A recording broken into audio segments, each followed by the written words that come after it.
Hello, everybody. How you doing? You're listening to KHTS FM 98.1.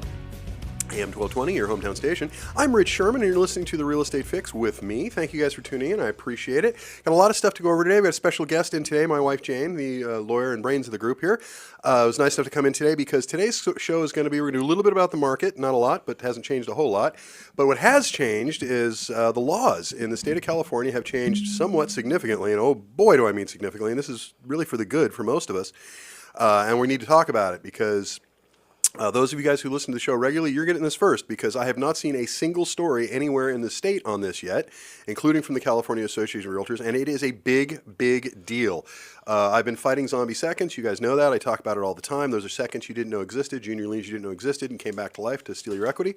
We're going to be talking about that today. There is a new law, and it is... Well, I've been waiting for 30 years for a law like this, so it is a huge, huge screaming deal. And we're going to talk about it all today, and because Jane is smarter than I am, and she has a law degree and I don't, she also has an MBA, and I don't. But she was nice to come in today, and she's going to talk all about that with us. So we're going to get into that. There's also been a change in the law regarding foreclosures and timeframes. There's some things you can do to extend it. We've got some new power there. We talked about that previously, thanks to our Assemblywoman Pilar Schiavo. So thank you to her for that. We're going to talk about that a little bit as well, and we're going to talk a little bit about some changes in landlord-tenant laws really having to do with notification, which is a little bit of a lesser thing. But so all these things are pretty darn good, and I have not heard anybody talking about them. And as you guys know who listen regularly, I am not terribly fond of the way the state of California does laws and puts things together, and I suppose that's true of all 50 of the states, but it seems worse here because I live here. This is one of the times where, under the heading of a broken clock is right twice a day, where a really kind of political maneuver that I wouldn't ordinarily endorse myself, where they kind of sneak something through in the dead of night onto another bill that had nothing to do with it. But in this case, it's going to help a lot of homeowners, and I think it's the only way this gets done. So we're going to talk about that today. But let's get started with kind of market wrap stuff. We'll start out there. So last couple of weeks, haven't seen a whole heck of a lot. Prices continue to soften, and interest rates remain high.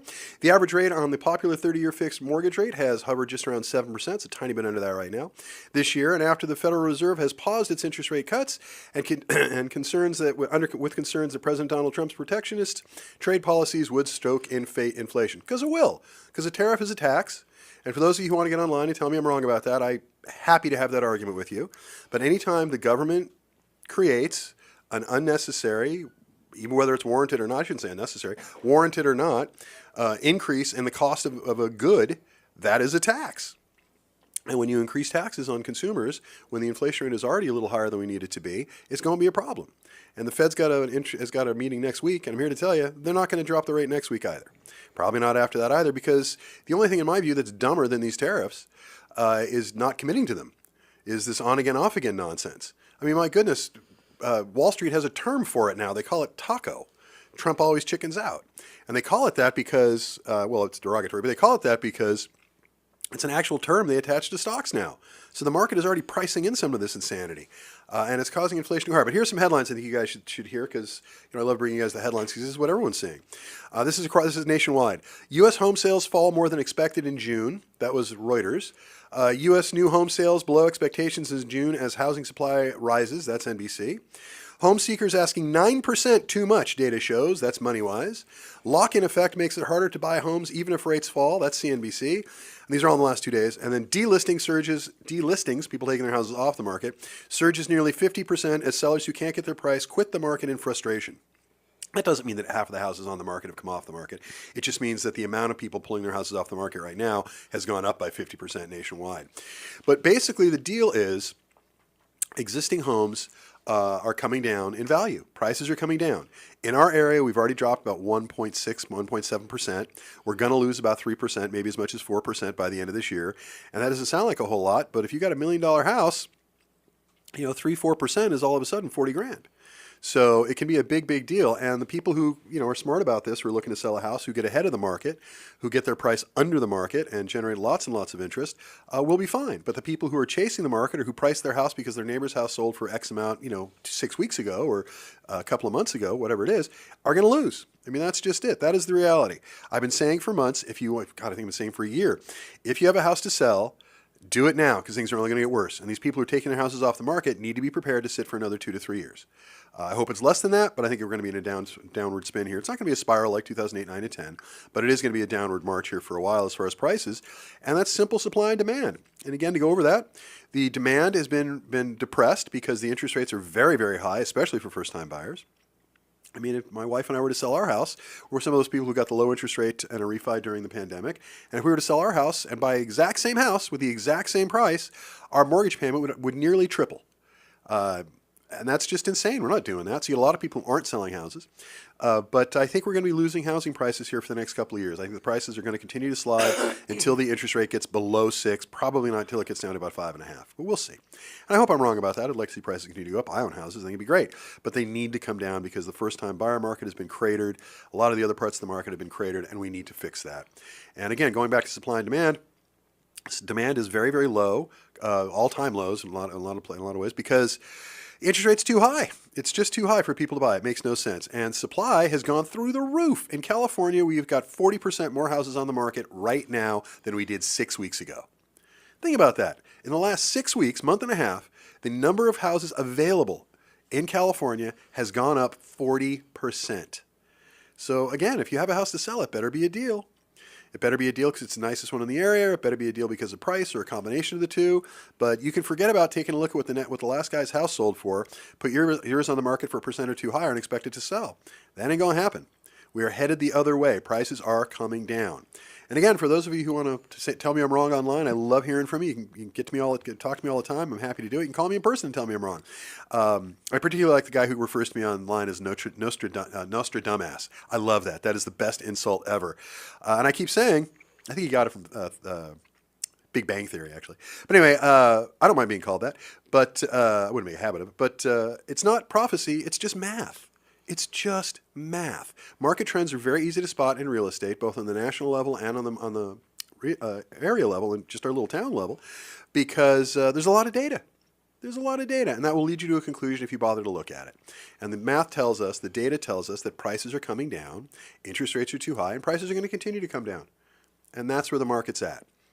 So if you have any questions about that, call me anytime. I can be reached at 661-714-1400. Again, 661-714-1400, or you can get to me through the station. You can always get my email address, which is richsherman@gmail.com. Sherman with a Z, of course. richsherman@gmail.com. Oh, and we also have a snazzy new website out there that we just launched. I should tell you guys about that.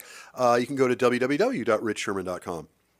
and see all kinds of fun stuff that we do and how we do it and all kinds of good stuff there as well. So check out the website. Send me emails if you'd like. Call me if you really need to. Totally fine. Happy to talk to you. But that is where the market is at, and that is where it's going to be for a while. So if you have a house to sell, if you can hold it for another 3 or 4 years, hang out. The prices will go back up.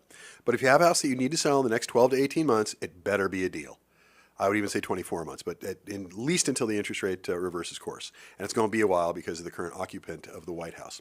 So that's where we're at as far as market wrap. So before we go to break, I want to at least get started on kind of the seismic quake that we've seen kind of in my business. As you guys know, I do a lot of pro bono work. We do a lot of pro bono work, foreclosure defense, trying to keep people in their houses and keep the banks at bay because the banks are often bad actors when it comes to this sort of thing.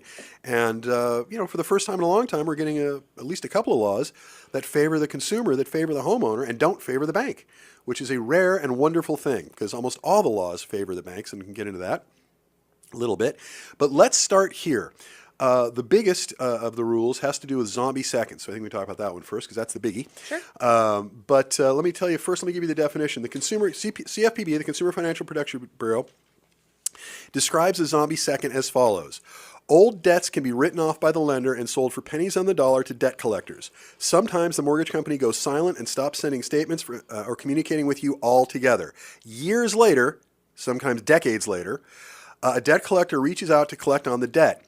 Because these mortgages seem to reappear after being considered dead or gone for so long, they're sometimes they should always be called, zombie mortgages. A friend of mine coined that term about 20 years ago.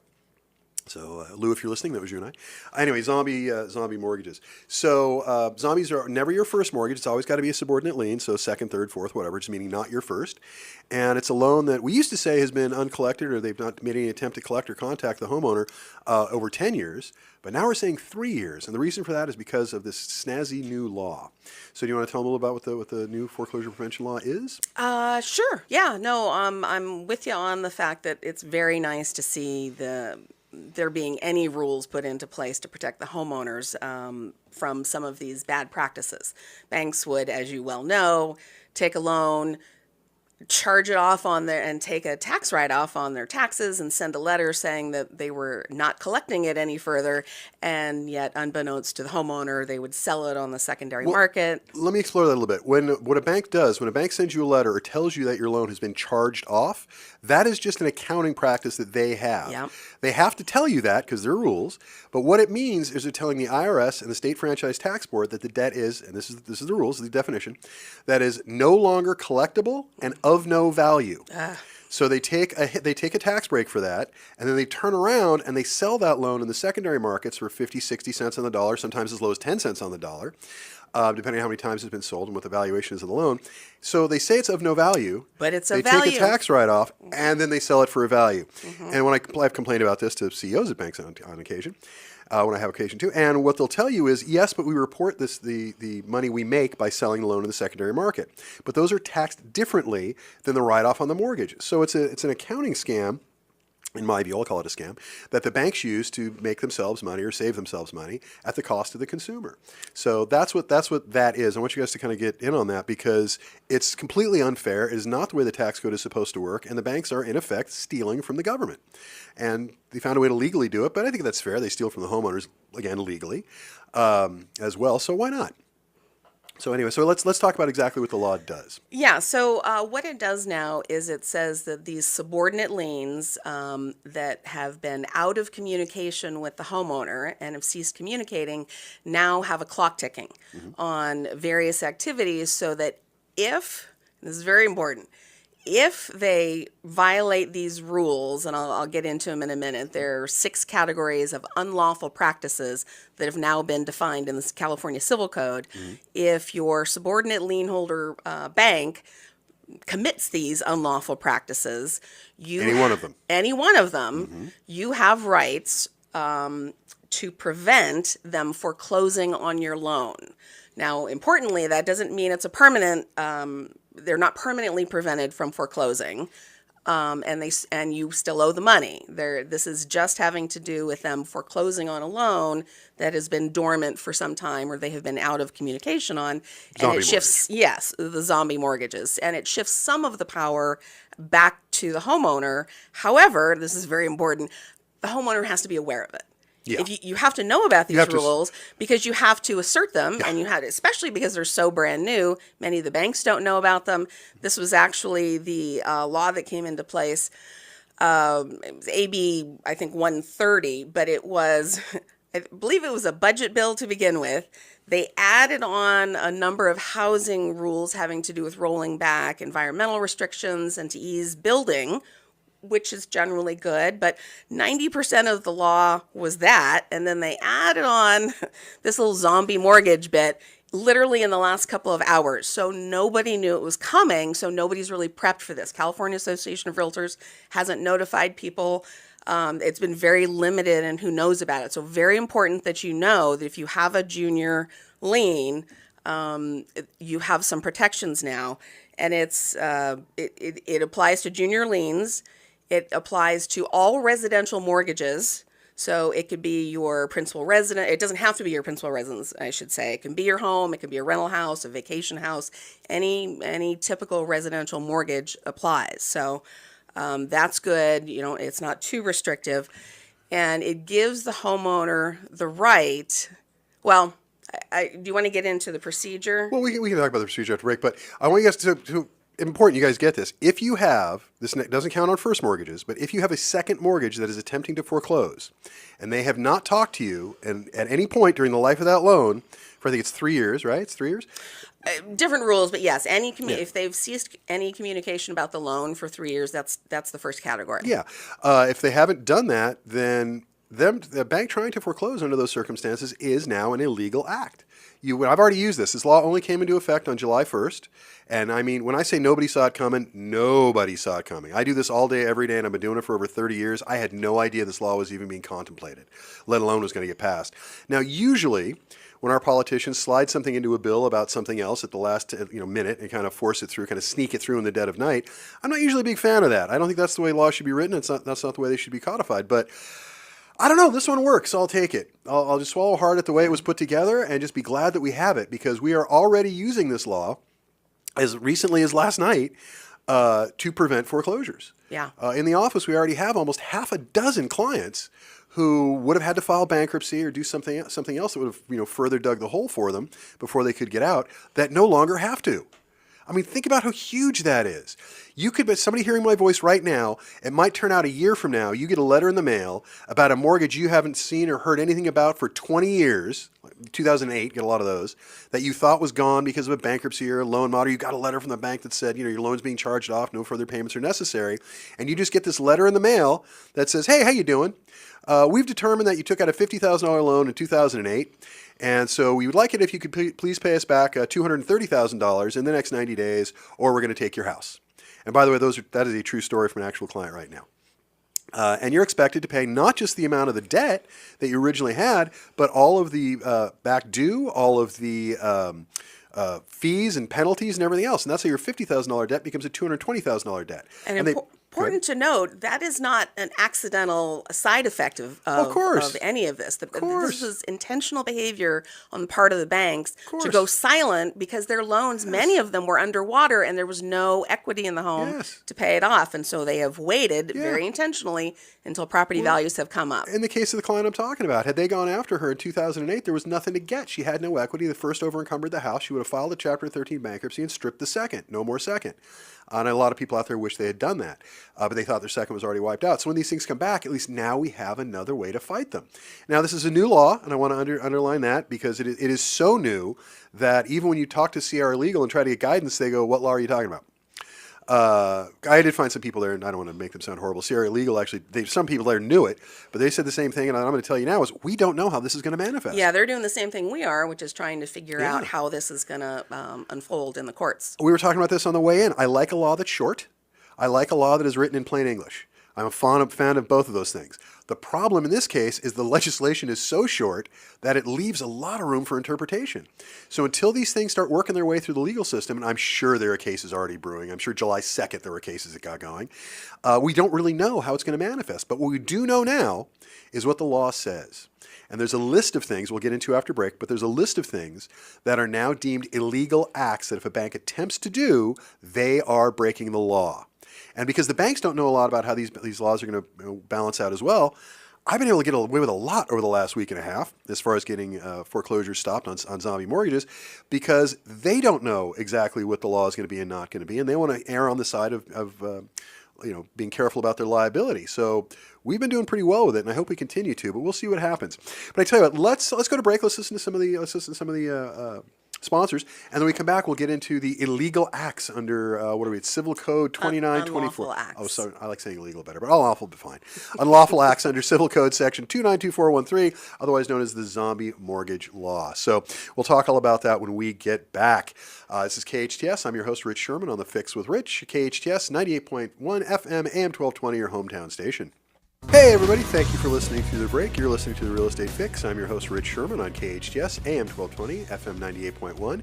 And thank you guys for coming back after the break. We were talking about this new law, which is actually, I have it here, Civil Code 2924.13 of the California Civil Code, if you're interested in looking it up. I just call it the Zombie Second Law. I think that the Zombie Mortgage Law, I think that's a better way to look at it, because it kills zombies, which is fantastic. This is a stake through the heart of a lot of these guys, which is good, because the homeowners deserve the break, and the guys who are in these bottom feeders who go after zombie seconds and who seek to collect massive profits at the expense of the homeowner and often foreclose on them and cost them their house in the process, I think could use a stake through their heart. So we're talking all about that. My wife Jane, the attorney in the family, the legal eagle, the brains of the operation, the better looking one, is in here with us today. Nice enough to come in and talk to us about the law, which is great. So that way I don't have to get chided for saying things that only a lawyer can say, because you can be here to do that, which is nice.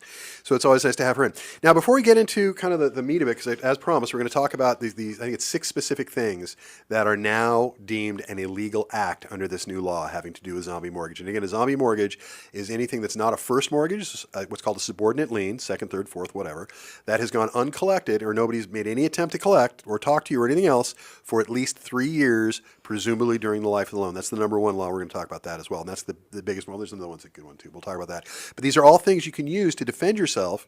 Again, brand new law just came into effect July 1st. Nobody knew about it. Everybody's kind of playing catch up with this. I haven't even heard a single news story about it, and it is a big, big deal. There are people right now, with the sound and within the sound of my voice, who are going to be able to save their houses, who for sure otherwise would have lost them. This law is going to keep people in their homes. It is that big a deal. I have literally been waiting 30 years for a law like this. So it is a huge deal. Now, the way it used to work, and we can talk about this a little bit, just so you know kind of how big a difference this is.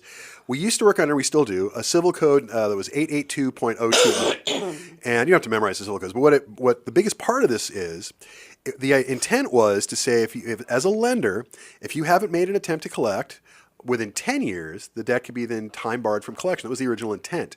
But the way it worked out is, and this happened in, 1982, I think? Yeah. I'll let you guess as to what lobby had this law put in. I'll turn on all your cards to tell you the banking lobby.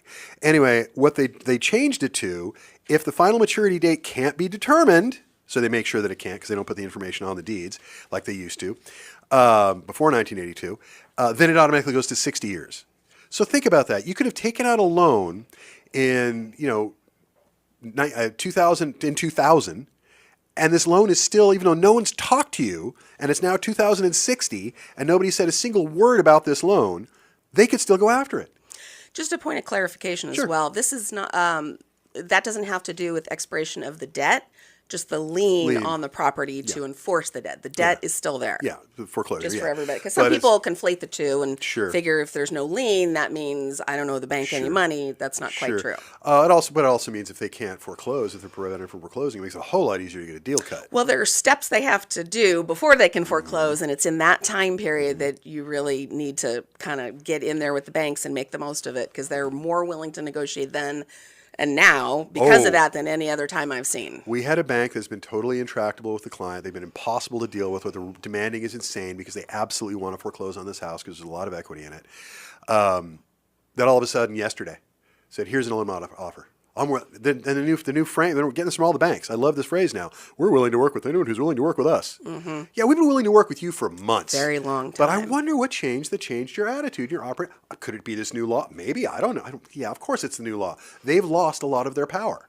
They can't threaten people the way they have been with foreclosure. Well, particularly right now, because what happened was this law took effect immediately. It was signed on the 30th of June, took effect on July 1st. Mm-hmm. It applies to all transactions and all mortgages and foreclosures that are in process. So they could have had a foreclosure that started months ago, years ago, with a notice of default and they're about to foreclose on July 2nd, they're now in violation of this law if they haven't filed, and I guess this is a good time to point let's out. talk about the rules. So what has to happen now is for a foreclosure of a subordinate lien, and this is interesting, not just zombie seconds. This applies to foreclosure of any subordinate lien. The notice of default that is filed with the county and given to the homeowner to start the foreclosure process has to include certain things. With the recorded document, they have to file a certification. This is they call it the mortgage servicer. Typically, the loan is not owned by the same company that services it, so you may have separated the same. But the mortgage servicer has to sign a certification under penalty of perjury that neither they nor any previous servicer in the entire length of the loan, including companies that may no longer exist, especially including companies that may no longer exist, have not committed any of these unlawful practices that all essentially have to do with failing to communicate with the homeowner as required. Mm-hmm. So we'll go over those. But so it doesn't even have to be a zombie mortgage. This applies to any mortgage, any subordinate mortgage that's being foreclosed on. The idea is that the bank has to file this certification in order to essentially show that it isn't a zombie mortgage and it hasn't died because they have failed to communicate. And then they also have to send the homeowner a copy of that certification, along with a notice to them that they have the right to go to court and to ask the court to stop the foreclosure. And that's one of the more extreme parts of this is if the homeowner goes to court and petitions the court to stop the sale, the court must stop the sale, and it is stopped until the petition has been determined. The judge has come down with a ruling on been this. adjudicated, They will find a way to do it fairly quickly, and this isn't going to be years in all likelihood, like sometimes a typical case, but it will absolutely be months. That gives much needed time for transactions to take place. So the idea being they have to certify that it's not a zombie mortgage. And if it isn't, then presumably they can proceed, but you have to kind of start from scratch now. So again, that house waiting to go to sale on July 2nd, now they have to go back and file a new notice of default, which is 90 days before they then do the notice of sale, 21 days after which that, is a they couple go back weeks there. out from there. So it's adding a huge amount of time, even beyond just the zombie mortgage area, but certainly that's where the biggest impact is going to be. Basically, what we're talking about is this is a whole new toolkit to prevent zombie mortgages from foreclosing. Well, any subordinate mortgages, as you would correct me, from foreclosing. This is a sea change. This is the biggest change in legislation regarding mortgages to protect the homeowner and the consumer that I've seen in my 30 years of doing this. I think it's probably the biggest change we've seen that's at least in favor of the homeowner for 50 years. Absolutely. It put the onus on the bank to show that they have been diligent about their job. And really, I'll summarize for you. I just want to make sure. This is, of course, a recipe for banks to lie their asses off, which they absolutely will.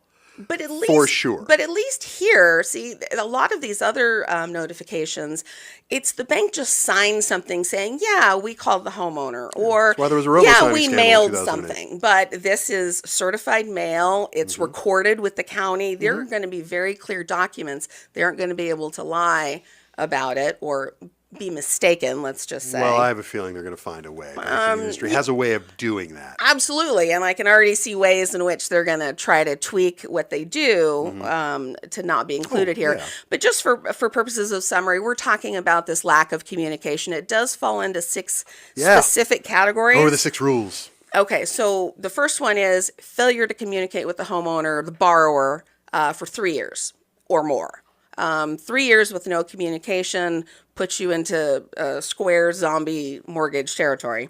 Means they can't foreclose if they haven't contacted you in at least 3 years. Over Well, the it's course not of they the loan. can't foreclose, but it becomes this unlawful practice. So that's we have to, categorize it like that. So it's failure to communicate for 3 years. It's failure to provide the notice that is required when your loan servicing is transferred. The third is failure to provide the borrower with the required notice when the ownership of the loan is transferred. It's what's the other one? Oh, yes, this is my favorite. When they've sent you a letter saying they have charged off the debt. What's the other phrase? Written off, written off, charged off. I've seen it where they've said Discharged. paid down to zero. Yeah, discharge they use a lot as well. Discharged. Yes, and that includes if you get a 1099 from them for income purposes for the IRS, but it doesn't have to be a 1099. So yeah, that always frustrated me when the bank did that. So I really enjoy that that's in there. I think that's very appropriate. Well, there's also a decent theory. I mean, we'll see how it works out. But we have a friend who's a bankruptcy attorney who's quite good at this, and there's a theory that he's pursuing at the moment where if they have issued a 1099, he thinks with a Chapter 13 you can expunge the debt entirely. I mean, you can strip the second. Now, we'll see, because that hasn't been challenged yet. But this is also the same guy who kind of invented the stripping the debt. One thing you can do to strip a second is if your house what you owe on your first over encumbers the house, if you owe more on the house than it's worth on just the first loan, you can use that in a Chapter 13 bankruptcy to wipe out junior debts, which is something that our friend Lou Esmond, friend of the show, which he sort of pioneered in the 80s and 90s. And that is the law of the land. And he thinks under the same sort of theory, especially, he's not sure yet, and I'll bring him on the show and he can tell you what he thinks in himself, but you can wipe out. He thinks, well, I think anyway, you can wipe out the second. You can strip the second if they issued a 1099. We'll see. We don't know. I am seeing more of that come along. Unfortunately, as we were talking about before, tenants have a lot of lobbying power, and they have groups to support them, and there's a lot of influence put on politicians. Not so much for homeowners. Homeowners. Yeah, we don't collectively, have a lot of power there. So it's nice to see these come around. Just to finish up the unlawful practices, there's a generic one that is that. The servicer has conducted or threatened to conduct a foreclosure sale beyond the statute of limitations, which it's a little fuzzy. This is one of those ones where I'm not. Statute of limitations gets fuzzy. I believe they're talking about the 10 or 60 year date in the other one, the 882 section. So that may not help much. But it depends on how they define the statute of limitations. I would like to see it apply to the statute of limitations on the underlying debt, which is 4 to 6 years, which is much more reasonable. Which is what it should be. And then the final category of the unlawful practices is technically failing to provide a periodic statement. This is a biggie. So, and technically, they're in violation and have committed an unlawful practice if they don't give you one monthly statement. Now, that comes into play later with the remedy, but they have committed this unlawful practice if they miss even one statement.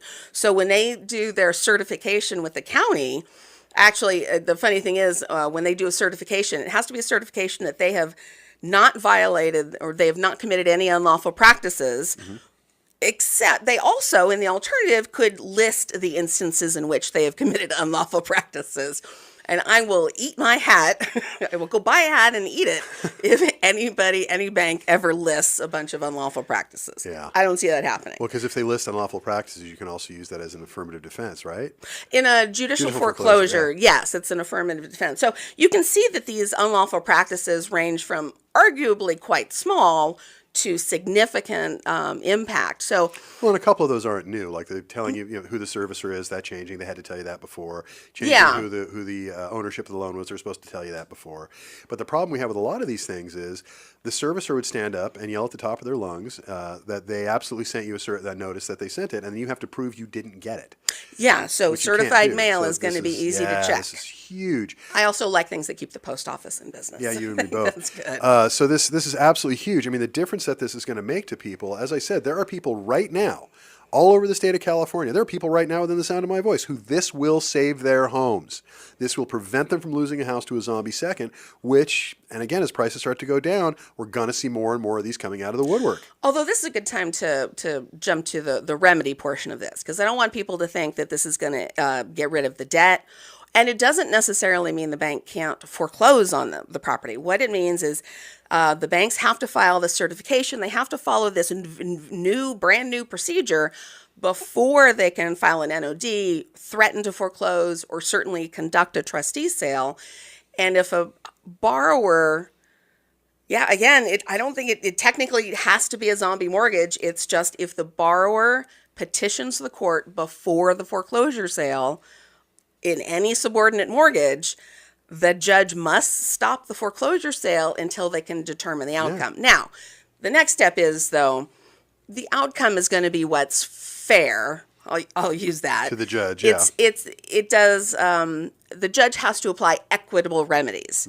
So it could be something as simple as, okay, they have 6 months to get arrearages paid, and then they can foreclose. So maybe it's stalled for 60 days or a couple months, or maybe the judge says, no, the arrearages because you didn't communicate, they don't have to pay you that now, they just have to start paying now.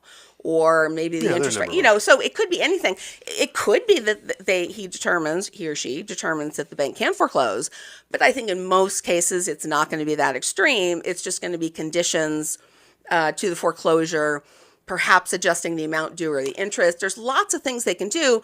But for our clients, a lot of people we see, the time is what's going to be helpful to them more than anything. And again, a lot of this is, I love this law, I really do, because it's super useful. But until it starts making its way through the court system and it gets adjudicated and it makes its way through, there are going to be various appeals and various other things to it. And until we get through that, we're not entirely sure where we're going to land.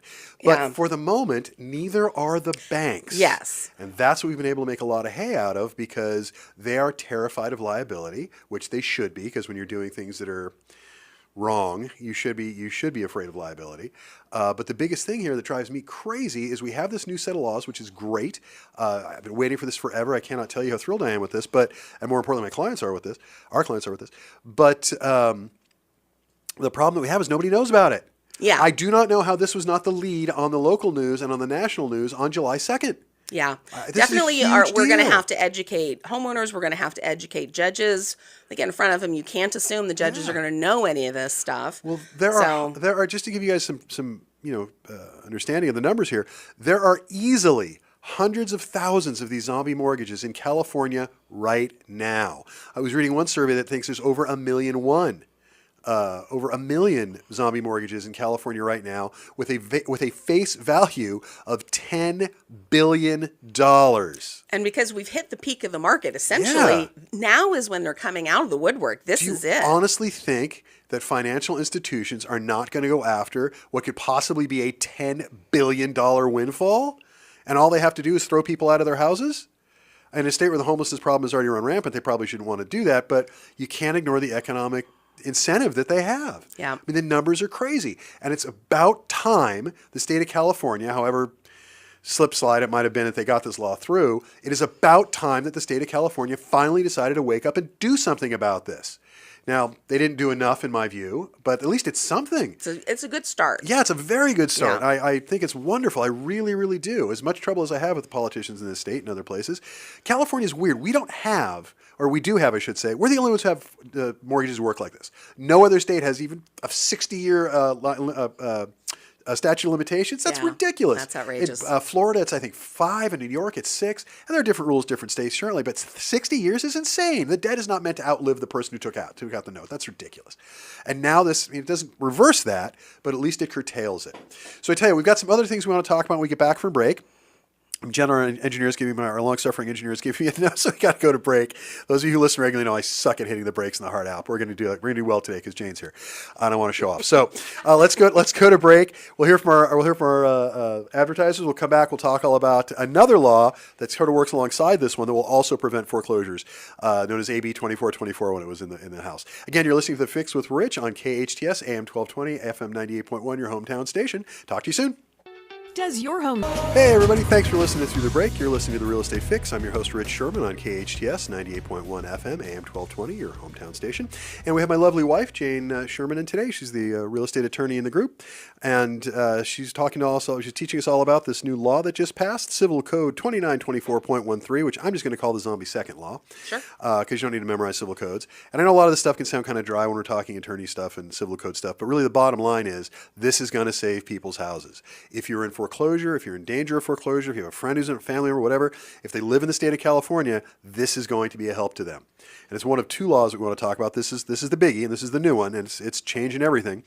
And if you do have an issue with any of this stuff, and you have any questions, you can give me a call anytime. I give my cell phone number on the air all the time. It's 661-714-1400. That number again is 661-714-1400. You can call me at that number anytime, 24 hours a day, 7 days a week. Although I do sleep and shower on occasion. So if I don't answer, go ahead and send me a text and I'll call you right back. Anyway, so we've been talking about this new law, and basically there's a slew of things now that if a bank does, it's deemed an illegal act, and it slows down and in some cases prevents their ability to foreclose. So it's a big, big deal, and it has to do with the bank communicating with the homeowner, with the borrower, which is something they should be doing all along anyway. But the statutes in California, circa 1982, were changed, and they became ridiculous. I will point out, as long as we're talking about that real quickly, that's the 6th item that's unlawful practices. And that's the periodic statements that go. And there are people who haven't gotten those for years, but they don't have to get them by law. A couple big categories are, as I understand it, reverse mortgages don't have to get those notices. Sure. If you have filed bankruptcy in the past, 10, 20 years ago, they don't have to keep giving you the periodic statements, although the other requirements are still there. And what's the other? There was one more about the... Well, there are a lot of hairs still to be split on this law because it's a brand new law. I guess I'm just telling people, if you haven't gotten statements for a couple of years, don't get too excited about it. You may not be entitled to them as well. So individually, that may apply differently. There's no such thing as a get-out-of-jail-free card. It's not Monopoly. But at the same time, this is a very powerful tool. It's a very powerful suite of tools that we now have that we didn't have before. So hear what I'm saying. This is a big deal, and it's not showing up in the news. Nobody's talking about this yet, and I don't understand why, because it is a huge, huge deal. And like I said, it will save people's houses. There's one other thing I want to talk about, as long as we have you in today. We had our local assemblywoman in about a month ago on the show to talk about a bill she got passed. It's called AB 2424, and again, boring you guys with the numbers. But what that does is it extends the time frame, if you use it properly, it extends the time frame to give you the ability to sell a house if it's in foreclosure. Yeah, that's a nice one right at the end there. That's for a very specific purpose to Well, sell there property. are two. This is a pretty simple one, so I'll give it a shot at explaining. You can tell me where I'm wrong. I like it when she tells me where I'm wrong. We do this all the time. It's for those of you who are in happy marriages and you're married to somebody who's smarter than you are. It's not necessarily a bad thing. You just have to accept that that's the situation. Now, I'm not saying I'm not brilliant. I'm pretty sharp. I'm just saying she's smarter than I am. What can I tell you? Anyway, but together we do pretty well, and more importantly, the clients benefit from it. So our win-loss ratio is pretty high. So anyway, so what this new law does, and this one's been around for about 2 months. But think about the changes just in the last 90 days. My Has goodness. it just been 2 months? Yeah, it's Wow. about a little about 2.5. Anyway, so what it does is it says if you are within 5 days, or just 6 days or more, of a scheduled foreclosure date, and you present the trustee with a fully executed listing contract with a valid California broker, of which I am, and they then have to postpone the foreclosure sale. And this is the law. It's black letter. They have no choice. They have to postpone the foreclosure sale for 45 days to give you an opportunity to market and sell the house. Wait, it gets better. At the end of that 45-day period, if again you have to be outside of 5 days, so 6 days or more away from the foreclosure sale date, and you give them a fully executed purchase contract, they have to then give you another 45 days. So you've taken a process that is typically 111 days, 90 days for a notice of default, 21 days for a notice of sale, and then they effect the sale on the 21st day. And we now have the ability to extend that by 90 days. Now you lose 5 days coming and going, so you lose 10 days. So it's 80 days practically. So we gained an additional 80 days in what was heretofore an 111-day process. That's massive. That gives us an extra 3 months to get things sorted out. Now maybe we're sorting it out because we're selling a house. Maybe we're just sorting it out because we're buying some more time to get a loan modification done, or get some other defense in place. And you got to do these things in good faith, obviously. Now, keep in mind right now, we've got that existing, and then this stuff dropped on top of it means we're going to have a window here of 3 to 4 months at least, where you can use this first, which is you didn't file the correct notice of default. You are not following the California law. And then if you need additional time, then that stage comes into play. So between the two, it's going to add a bit. I'm shocked. Most of my professional career, I've done pro bono work. I've done foreclosure defense for people for free. And I'm proud of the work we've done, and I'm proud of the number of people who are still in their houses all over the state, all over the country now, with the work that we've done. And I think it's fantastic. And getting these two massively new sets of tools. Big deal. Both the extension to sell, which doesn't necessarily have to be used to sell, but you can kind of make it work that way. And this set of laws through 2924 is just massive, and people will be able to keep their homes who otherwise would not. And basically, right now, I keep telling my staff, let's use the confusion. Because for the same reason, we don't know how a lot of these laws are going to balance out. I mean, we know it's on the page, but we don't know how they're going to get adjudicated. Neither do the banks. We've got banks right now who 2 weeks ago told us to pound sand, and they're going to just take everything they can get like they're Mongols on a weekend pass, and instead have now rolled over and asked us to rub their belly. I mean, it's insane. I had one yesterday, this is just yesterday, where the original loan amount was $50,000. Loan has been uncollected. Nobody's done anything for 19 years. And we got a hold of the bank who has it, a bank called Mary West, and they came back and they said, well, we want $227,000 in change. And we went, no, you're not getting that. And because you didn't communicate, it's a dead loan, blah, blah. And they, we want to work with anyone who's willing to work with us, which I love that phrase. It's a new banking phrase I'm hearing all the time from multiple banks. It's like a letter went out, a postcard or something. They're all saying that now.